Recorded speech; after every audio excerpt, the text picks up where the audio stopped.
started murdering people, there'd be none of you left.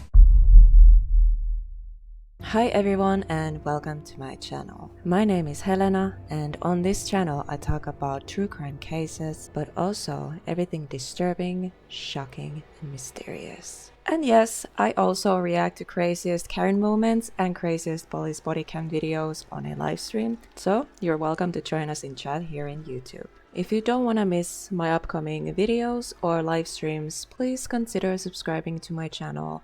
It helps out a lot and I truly hope seeing you guys in chat when I'm having these live streams and premieres. I premiere all my videos, so yeah, come say hi. I will be updating you guys on my community tab on upcoming live streams and uploads. But without further ado, let's get into the video. This is my very first video on this channel and I can't put it into words how excited I am. Those who don't know, I do have a paranormal channel where I do paranormal investigations and visit one of the most haunted places. I always been into true crime and there is few cases I really want to talk about. So, those who don't know, I am from Finland and for that reason tonight I will be talking about top 5 Finnish serial killers. There's not that many serial killers in Finland, but the ones we do have are truly disturbing.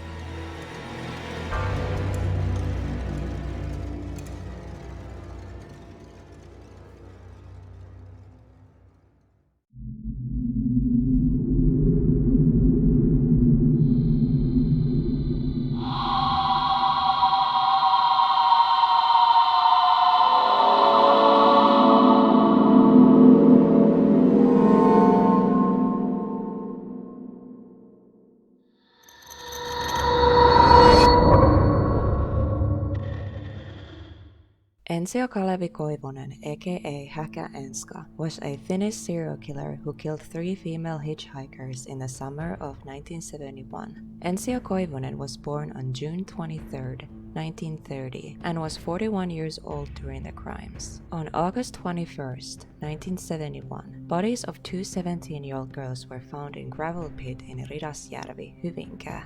These girls were identified to be Ritva Rajas and Pirjo Laiho. All of their belongings, including IDs and photos, were scattered alongside the road.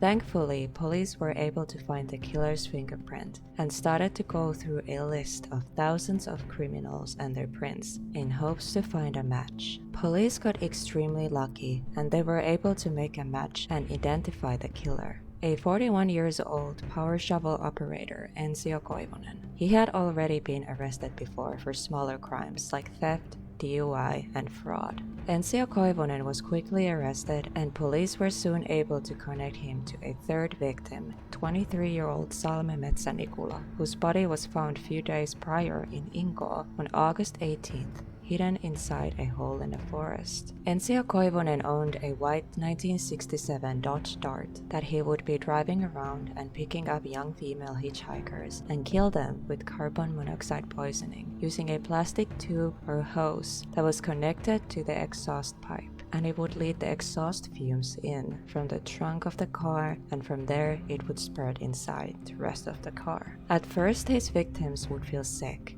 and after that, they would start lose their consciousness, eventually leading to their death. Prosecutors said that Koivunen's only motive was just to satisfy his own sexual desires. Koivunen raped one of his victims when she was unconscious. Alongside the fingerprint police was able to find from the crime scene, they were also able to find white dog hair that matched Koivunen's Samoyed's hair. Ensio Koivunen was convicted to life in prison for the murders. Later, the case went to Supreme Court and it was ruled that there is not enough evidence to prove the intent. Koivunen ended up getting a 25-year sentence. Ensio Koivunen died on May 27, 2003. At the age of 72 in Varkaus, Finland.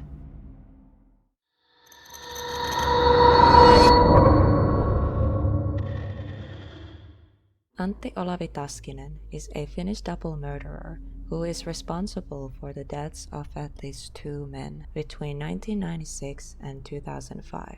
I know what you're probably thinking. Killing 2 people doesn't make you a serial killer. Taskinen was suspected of killing the 3rd victim, but the charges were dropped. I wanted to include this case on this video anyways. Antti Taskinen was born in 1976 and was 20 years old during the first murder. Taskinen was suspected to have killed his first victim, a 20-year-old student from Tampere, Finland, in August 1996. The victim died of morphine overdose. Taskinen was never a suspect in the case, and the case went cold. In February 1997, Taskinen was spending time in Tampere, Finland, with a 30-year-old man. This man ended up dying of a massive abalgine overdose. Before his death, the victim had made a testament in favor of Taskinen. This was considered a manslaughter by both the district and the Court of Appeal. In November 2005, Taskinen murdered his final victim, Markus Juhani Franssila. The victim was a rich 54-year-old business manager. The victim also had a villa in Heinola, Finland, where the murder took place. The 2 men had lived in a registered partnership for the past 4 months. The motive for the murders was the inheritance Taskinen would have been given after Franssila's death. In January 2006, Taskinen was arrested as the main suspect for the murder of Franssila. After doing some investigating, police started to connect him to the first 2 homicides that happened in 1996 and 1997. Antti Olavi Taskinen was found guilty and on May 31, 2006, sentenced to life imprisonment for aggravated involuntary manslaughter, and a murder. Taskinen ended up appealing the decision. Hearing in the Court of Appeal started in February 2007. The court upheld the conviction on murder and manslaughter, but overturned the charge on aggravated involuntary manslaughter, stating the death might have been caused by heroin overdose. The sentence of life imprisonment remained. In May 2007, Taskinen tried to appeal to the Supreme Court, but no leave to appeal was granted, rendering his sentence final. After this, Taskinen decided to immediately seek pardon from the president, but the pardon was denied in July 2007. In November 2007, Taskinen got in a registered partnership with a 44-year-old man that he met in prison in Mikkeli. Based on some sources, the pair are no longer together. While in prison, Taskinen ended up changing his name. It is very hard to find information about his new name, but I was able to find a name Anton von Schroll after some digging. I am not 100% sure if this information is accurate, so take this as a grain of salt. While in prison, Taskinen also studied law, becoming a Master of Laws. In April 2022, Helsinki Court of Appeal decided that Taskinen will be released from prison at the end of July 2023, meaning, while recording this video, Taskinen has been released from the prison a few months ago. I couldn't find any recent updates about this. There is a lot more information and a lot of people are talking about this case in different forums. Many suspect that Taskinen might be innocent. Some people who know him personally have come forward and told what kind of person Taskinen really was. Obviously, Taskinen got sentenced and is considered to be guilty under the law, but I am truly interested in diving deeper into this case and finding out more about his background and every detail leading up to the deaths of the victims. If there is enough interest, I will do a deep dive on this case. Would you be interested in seeing a deep dive on this case? If so, like the video and leave a comment down below.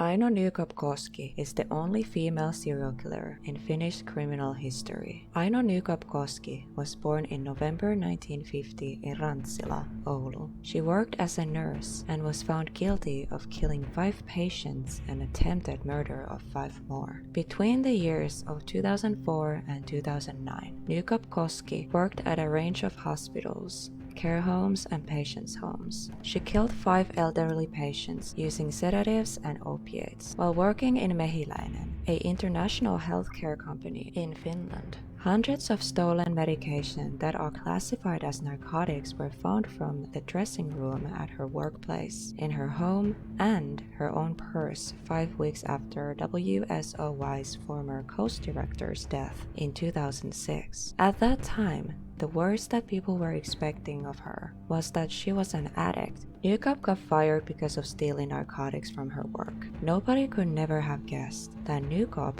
was also responsible for the murder of the cost director and that he wasn't her first victim. Based on some sources, she also started a small fire by burning diapers in elevator in Mielahti Hospital. It took almost 4 years before Nykopp became suspect for the patient's murders. At that point, there were 5 victims in total. How did it take so long for her to get caught, and how was she able to get away with the murders for so long? The reason could be that healthcare professionals won't suspect a homicide when an older patient who has multiple illnesses and has spent a long time in hospital suddenly dies. When it comes to death, natural causes are part of their jobs daily, when unnatural causes are not. This is what makes serial killers who work in the healthcare industry especially dangerous. They can cover up the murders in plain sight, and they get lost in tens, hundreds, and thousands of deaths, and nobody will suspect anything. The largest serial killer case in Finnish criminal history started to come to light in 2009 when an unconscious retired English teacher was brought to hospital with an ambulance. When she woke up and started to feel better, she started to suspect that her yogurt was spiked with medication.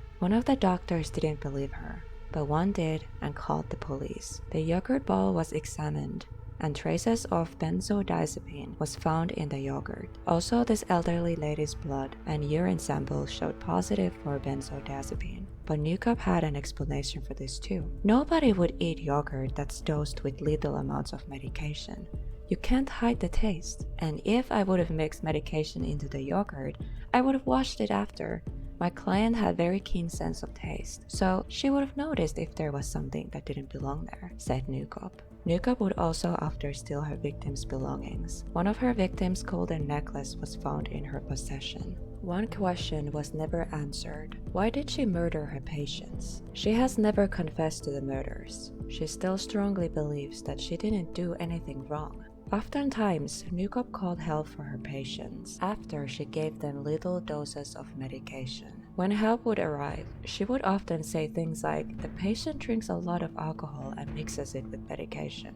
What do you think was the motive? Why did she call help after drugging her patients? Do you think it was to cover up for the crimes by playing innocent? Or did she just want to look like the hero and savior who loves and takes care of her patients? Let me know down in the comments. Nykopp-Koski was tried in Helsinki District Court in December 2010 and pleaded not guilty. Though the court convicted her, she was sentenced to life in prison, minimum of 12 years before possibility for parole. During the mental health assignments, psychiatrists found out that Nykopp-Koski is psychopathic and has antisocial personality disorder, but she was still deemed for her actions. After her conviction, Nykopp-Koski changed her name to Ann-Maria Gyllgren. In May 2020, the Helsinki Court of Appeals rejected Gyllgren's parole application. Gyllgren had requested to be paroled in March 2021, when she would have served the legal minimum of 12 years. The court decided she has to spend the maximum of 14.5 years because of the severity of her crimes. Now in 2024, when recording this video, 73-year-old Gyllgren is still in prison, waiting for her release on parole.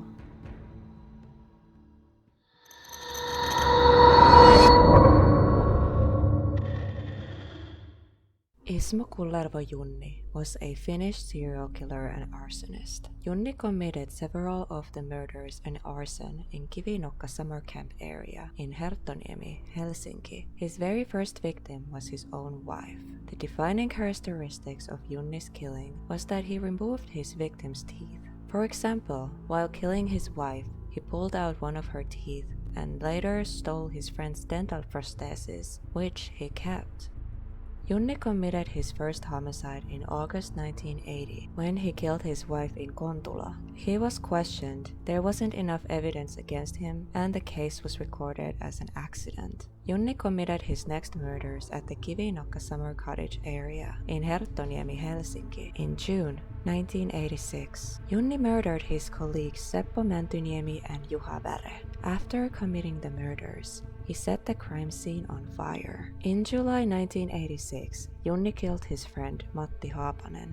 then set fire to his summer cottage. Also, the family dog was found dead inside the burning cottage alongside his owner, Matti Haapanen. Junni's last victim was his friend Pauli Sironen, who he burned alive in his summer home in 1988. In 1990, Junni's now grown son revealed to the police that he knew that the death of his mother had not been an accident. Junni's son told the police that the morning of his mother's death, he was preparing to leave for school when he saw his father stomping on his mother's head, and after he saw his father drag her unconscious body into the bathtub.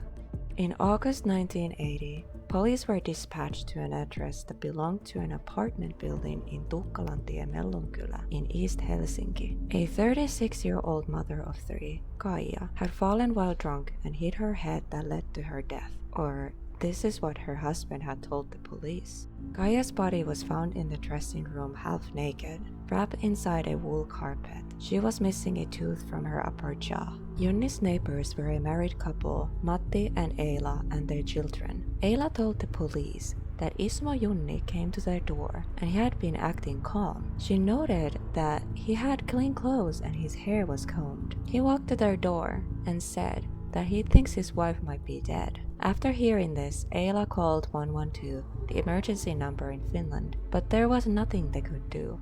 Kaija Junni was pronounced dead at the scene. Junni's children would later tell that their mother was lying on the bathroom floor, unconscious and breathing heavily. Their home life had been restless for a while. That morning, the kids went to school like nothing happened, and when they came back home later that day, they got the sad news that their mother was dead. Ismo Junni was arrested as the main suspect for his wife's murder, but his story about her falling and hitting her head was enough to convince the police. They stopped the investigations and Kaija's cause of death was ruled as skull injury. After Junni's son's shocking testimony years after Kaija's death, Junni was taken for an interrogation where he confessed to his wife's murder. Police wanted to interview a man named Matti Haapanen regarding the killing, but found out that he had been burned up with his small summer cottage in Kivinokka a few years earlier. Haapanen's wife told the police that after her husband's death, Junni started to tell weird stories about how he had actually been at the scene of the fire that day. After hearing this, the investigators got suspicious and started to question Junni about the case until he finally cracked. Junni told the police everything and described in every detail how he and Haapanen had gotten drunk while spending time in Haapanen's summer cottage that night. After some heavy drinking, the two men started to have an argument that turned into a fight. Junni ended up grabbing a huge glass bowl and bashed it over his friend's head. After this, Junni stole his dental prosthesis and yanked out one of the victim's own teeth before setting the house on fire. Police kept investigating and discovered a number of deaths caused by house fires in the area in the 1980s. Junni ended up confessing to all of his killings and described them in detail. Police found out that Junni carried a small tin box in his pocket. Inside, he had stored his wife's tooth and other small items. Junni showed particular interest in cadavers and after visited the mortuary and oftentimes talked about how he wanted to apply for a job in the morgue. Neighbors later said that Junni often visited his wife's grave because he wanted to seem innocent and a grieving husband. Eila, one of the neighbors, said that Junni often hung out with her husband and they would end up in arguments. Eila also mentions domestic violence was present in Junni's family. She says that Junni was extremely jealous of his wife and would assault her because of suspecting her of cheating. I found out some details from an episode of Rikostarinoita Suomesta, which translates to crime stories from Finland. In this episode, where they covered Junni's case, Detective Sergeant Markku Tuominen revealed some information I wasn't able to find anywhere online. Tuominen said that Junni's grandparents used to own a summer cottage in the same Kivinokka area. Junni's parents got the cottage from the grandparents. One day, Junni's parents decided to sell the cottage. For unknown reasons, they didn't want to give the cottage to Junni, even though he had asked for it. They ended up selling the cottage to someone else. Junni had spent most of his childhood in Kivinokka, and he was really attached to the area. He was extremely jealous of everyone who owned a cottage in the area. Junni was arrested, and a mental health assignment proved that Junni knew exactly what he was doing during the homicides. On the final statement of the mental state examination, it was mentioned that when Junni was drinking alcohol, his behavior would often change to very primal and violent. Tuominen tells that if someone would make fun of Junni or hurt his feelings somehow, he would not tolerate that and he would react violently and he would start plotting a revenge. Junni was found guilty of the murder of his wife Kaija Junni. He was also found guilty of the murder of Seppo Mäntyniemi, Juha Väre, Matti Haapanen and Pauli Silonen. He was also found guilty of arson and sentenced to life imprisonment in February 1992. The Helsinki Appellate Court changed his wife's death from assault to negligent homicide. However, the penal sanction did not change. Junni committed suicide in 1995. One of the sources said that Junni had a heart surgery and he didn't recover from it and passed away in prison.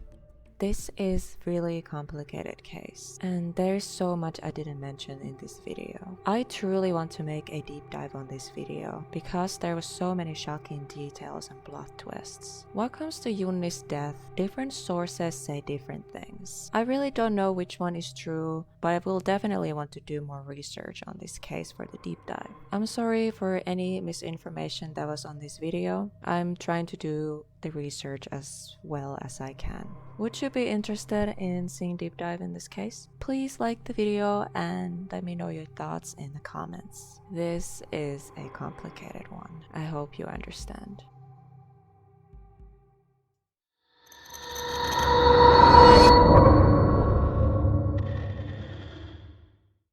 Maria Penttilä is the only Finnish person that fits the FBI's description of a serial killer. Penttilä has killed and sexually assaulted 4 women and girls. Penttilä has also attacked and sexually assaulted multiple people who survived and are telling their stories, how they survived in the hands of a serial strangler. Penttilä's very first murder victim was his own mother. His youngest victims were only 12 years old.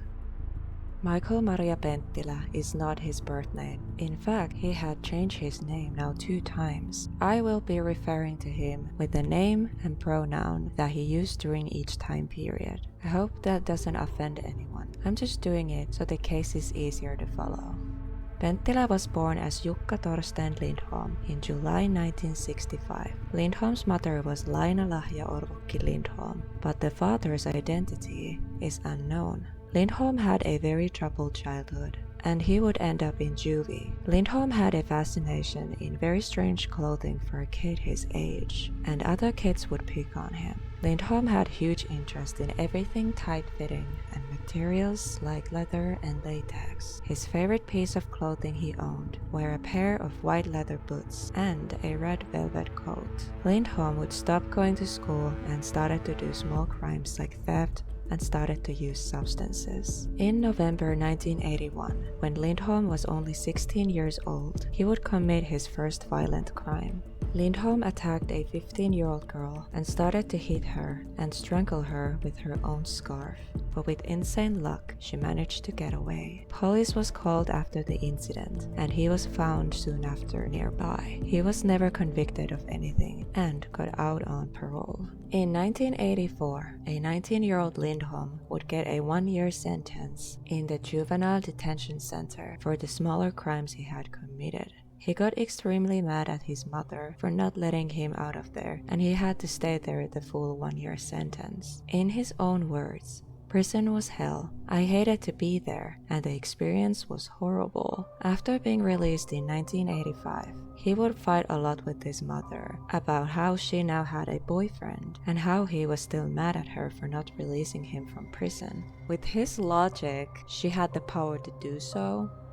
Very delusional thinking, I might say. Long story short, after a night of heavy drinking and fighting, Lindholm strangled his own mother to death while wearing leather gloves. Him and the mother's boyfriend were interrogated, but without enough evidence, the case went cold. 1 year later, on July 27, 1986 in Oulu, Lindholm was now 21 years old. Lindholm was walking out from a local bar when he spotted two 12-year-old girls. He lured these girls into his apartment by offering them money if they carried his bag of booze for him to his apartment. The girls would get 60 markas as reward. Markka was the official currency in Finland till 2000. At his apartment, he would start demanding these two 12-year-old girls for sex. When the girls turned him down, this made Lindholm really angry, and that's when the nightmare started. He threw himself on top of the girls and started to make movements that are similar to having intercourse, but everyone was fully clothed. Lindholm didn't try to undress the girls or himself, but he was clearly aroused by what he was doing. Lindholm would start strangling the girls, and unfortunately, Titta ended up losing her life, but Katja kept fighting and got away. After being arrested, Lindholm started to cry and asked, where is his mother? She will defend him. After being arrested, then started the interrogations, where he also confessed murdering his own mother 1 year prior. Jukka Lindholm got sentenced to 8.5 years in prison. The court said that Lindholm wasn't right in the head during these incidents, so can't be sentenced for murder. His mother, Laina-Lahja Orvokki Lindholm's death, was ruled as aggravated assault leading to her death. And for the young, only 12-year-old girl Titta's death, Lindholm got sentenced for homicide, attempted rape, and sexual act on a minor. Lindholm got released early on probation in 1992. After he was released from prison, he lived a pretty normal life and didn't do any crimes, and that lasted for about a year. In 1993, that would change. In May 1993, 27-year-old Lindholm took his friend, or rather acquaintance, a 42-year-old Arja, with him to his grandmother's house that was located in Kempele. Lindholm confessed to her having weird sexual desires, and he's incapable of having normal sex. He liked only sadomasochistic sex, or BDSM. That includes being tied up, whipping, and strangling. He would ask if Arja would be interested in doing these things with him. Arja was really confused and startled by this question. In an interview, Lindholm confessed that as a joke, he grabbed a belt and put it around her neck. The joke turned into a murder. Lindholm ended up strangling her to death with the belt. After he was done, he went straight to his mother's grave and laid there for hours. A few days later, he was arrested. One of the witnesses on stand against him was a stripper that Lindholm had a short sadomasochistic sex relationship with. The stripper told the jury that she remembers this one time when Lindholm got a little too excited and lost control while he was strangling her. He kept strangling her so long and hard that her nose started to bleed and she lost consciousness. After she woke up, Lindholm was very sorry and kept apologizing. Lindholm kept denying having any involvement in Arja's death and said he was framed by someone. On December 13, 1993, Lindholm got sentenced for 9.5 years in prison for homicide. After he was sentenced, he contacted the detectives working on the case. He admitted killing the woman, but claimed it was an accident. That is when he told the detectives about his sexual urges, and he told them they were just having rough sex. He said the woman just accidentally died when he put the belt around her throat. Even though after confessing, they still kept him convicted for homicide instead of murder, and instead of 9.5 years, his sentence got 1 year longer, so 10.5 years. He ended up spending time in prison for 15 years. I'm not exactly sure why the sentence was all of a sudden longer. It could be I missed some details. In prison, Lindholm started to use makeup and wear women's clothing, and say she identifies now as a lesbian woman.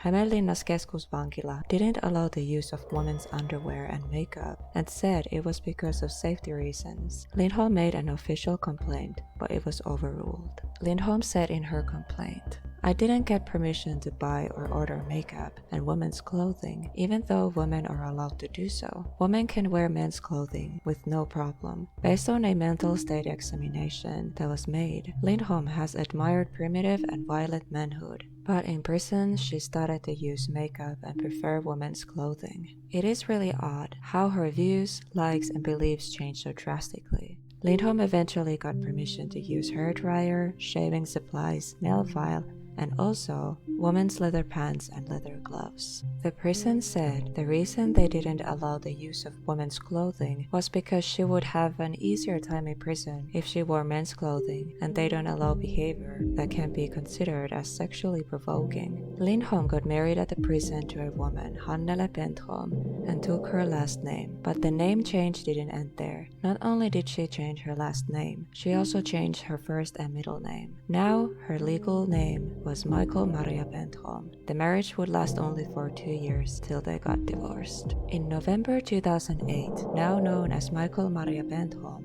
got out of prison on parole. As you probably guessed, she didn't walk free without problems for long.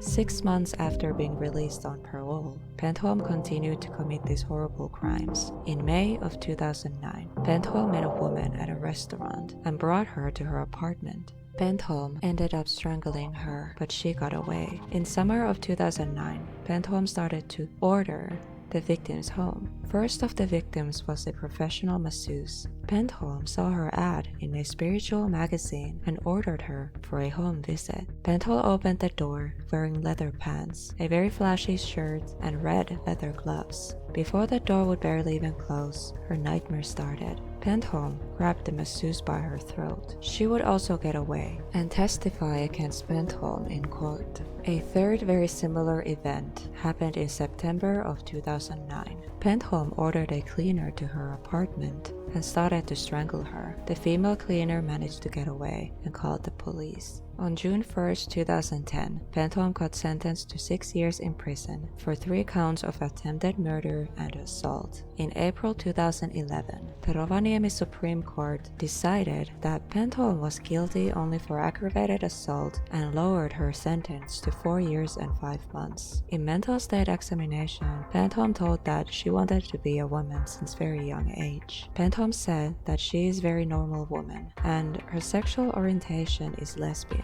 Bentholm said she likes to wear women's clothing and look like a woman, but it isn't enough. She is planning on having a sex change surgery and is part of the minority because she is trans and likes SM. Bentholm said in Danger Evaluation that she is not trans and do not want the sex change surgery. Now Bentholm denies that she ever said that. On March 11, 2012, Oulu's Supreme Court sentenced Bentholm to 4 years and 4 months in prison for aggravated rape, aggravated attempted assault, and deprivation of liberty.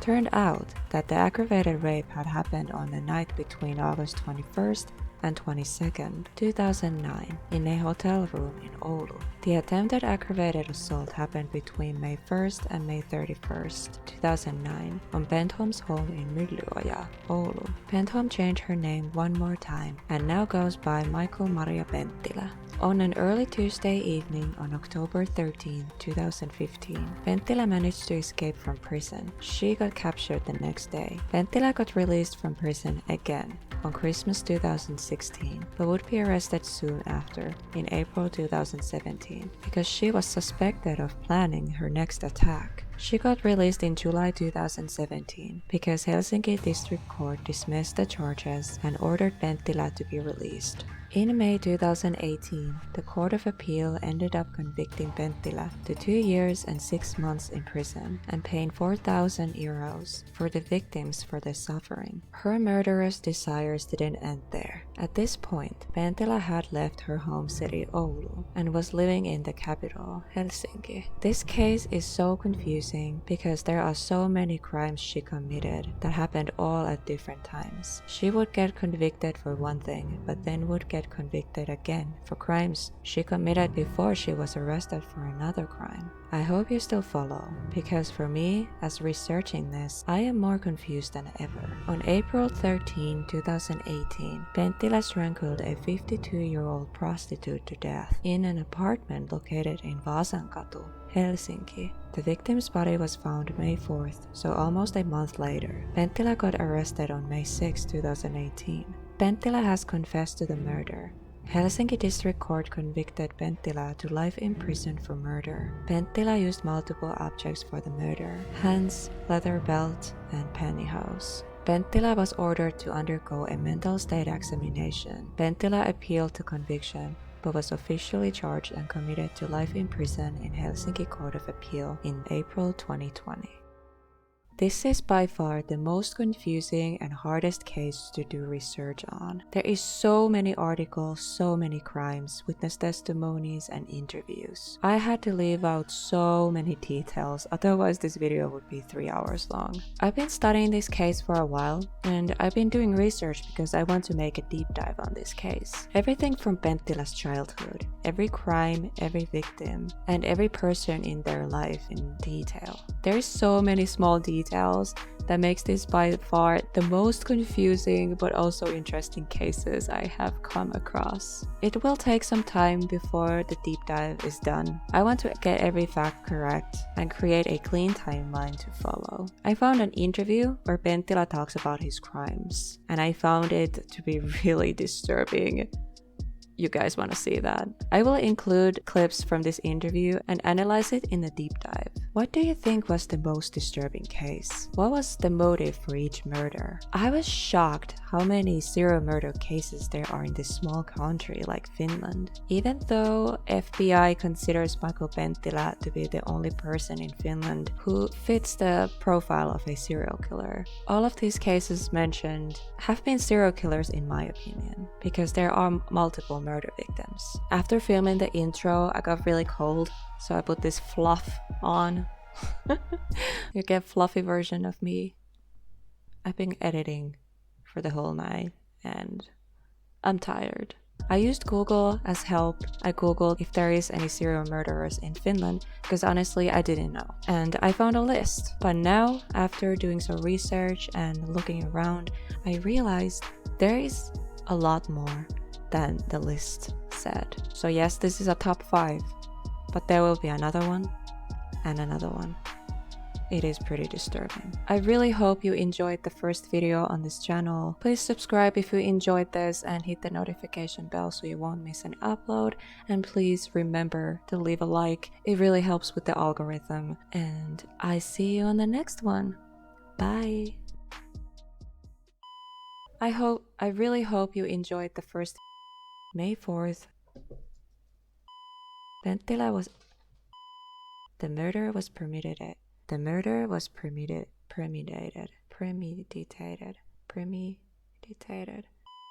Because there were so many shocking details and plot twists.